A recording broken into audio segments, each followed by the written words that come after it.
আমরা তো মানে যে প্রোগ্রাম করবো কেন প্যান্ডেল কি নাই, আমরা একটা জায়গার ভিতরে আয়োজন করে খালি জায়গার ভিতরে প্যান্ডেল দেখে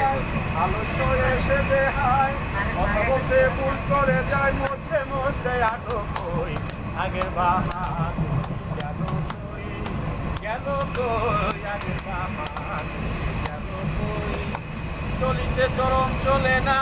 চলিতে চরম চলে না, দিনে দিনে অবশ্যই আগের বাহার